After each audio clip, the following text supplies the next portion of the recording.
Let us talk about the Lucha Brothers, Penta and Phoenix, and what is going on with them. So there has been a lot of discussion about whether their intentions are to go to WWE, and reporting today from the Wrestling Observer newsletter is that both are still under contracts to AEW as we speak. Dave Meltzer reports that Penta has around 2 months left on his deal. He's expected to go to WWE, but as of now, still under his AEW deal.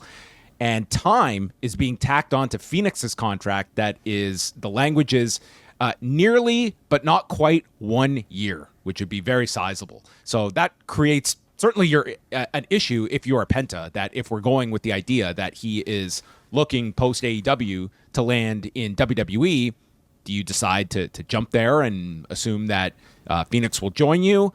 Like this, I'm sure the two want to go as a package deal, but with this time being tacked on, like you're looking at, it's going to be around 9 months by the time Penta is out of his contractual obligations with AEW, and conversely with Phoenix, like if I'm AEW and I'm tacking on all this time, I want to get my usage out of Phoenix. Like these guys have been, they have not been used for months.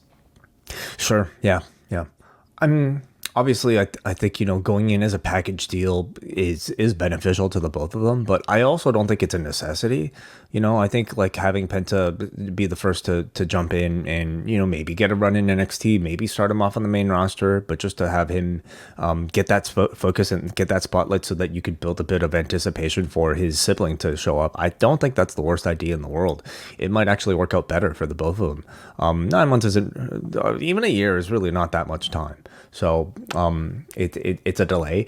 I mean, the source of controversy, I suppose, coming off of this is that this is like a pretty blatant, at least report of Tony Khan exercising the option to extend somebody's contract due to injury, which is something that I think oftentimes has, that the WWE has been criticized for doing.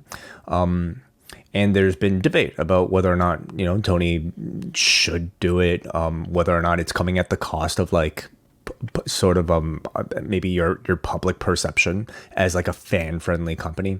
Do you have any thoughts on that, John?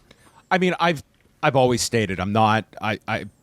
It boggles my mind that this stuff is able to happen, but I think in a lot of these cases, like we can look at certain practices that are executed by these companies, and if there is not pushback from talent, like ultimately you are your own defense in this. And if talent is not going to try and fight these, like take this to court and have a judge rule, like these promoters are going to continue this practice when there's no pushback against it. And talent are, I mean, it's a tough deal because do you want to take your company and challenge your contract in court and put the resources behind fighting this, and potentially a judge rules in favor of the promoter and what that does to damage your relationship with your promoter? But I could easily see a judge looking at this and just laughing this out of a courtroom. That's like,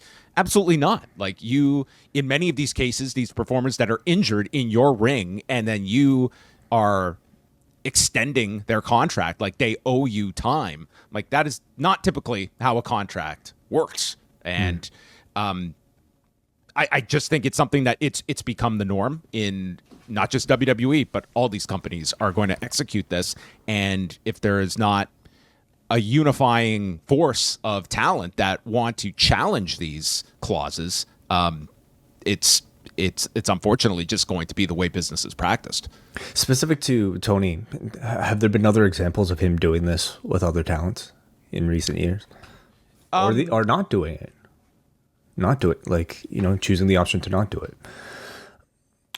I mean, maybe just to kind of like, maybe the overarching conversation about all of this is, has Tony Khan been too nice of a promoter? Like I think the example I might think about immediately is letting William Regal out of his contract and letting him, go back to the WWE, but early. Would Tony still do that today? Today's Tony, post CM Punk, would he still do something like that? I I think all of them are going to be case by case examples. But I think typically Tony Khan is not letting people out of their contracts like early. And in this case, he has the ability to keep someone like Phoenix for another year. Listen, like a lot of promoters in that spot, like a talent the level of a Phoenix, and you're saying I could have him for another year instead of handing him over to my competition. Like, and the backlash is I'm not going to be popular for a 48-hour cycle on Twitter. Like, that's realistically what the cost is of this.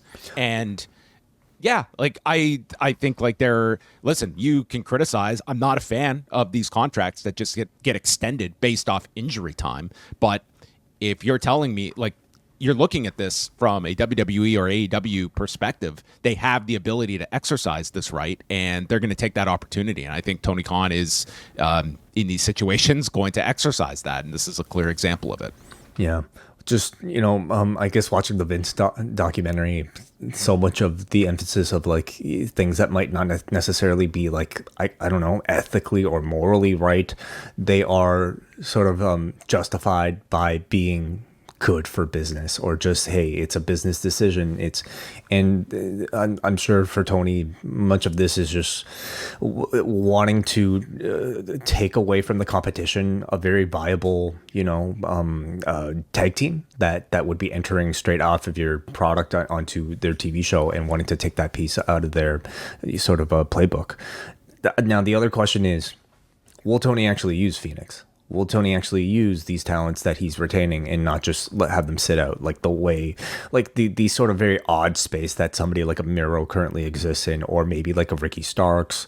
I'm sure there are others that I might be thinking about that I'm not even, I can't think about at the moment. But well, yeah, certainly. If you don't see Phoenix for a year, I think that's, I mean, again, is that within his right? I guess technically we're arguing that if he can exercise this, he can do whatever he wants with Phoenix. He's paying them their guarantees. Yeah. I don't see what the logic in that is. Like this idea that it's going to, like, if Phoenix has his mind set on going to WWE, it's not going to matter how you book him this year. It's not going to matter if he's on TV, off TV. If you're paying him for another year, it's not as though like you don't have to pay the performer. You're paying the performer for this extra time. And he's been paid up until this point. So there's that aspect to it as well. But yeah, get your value out of this performer, because if not, I think again, I think that Hulk Hogan ruined a lot of things in 1986. What do you mean? When he was a snitch. Oh, yes. It all comes back to Hogan. Yeah. That's it.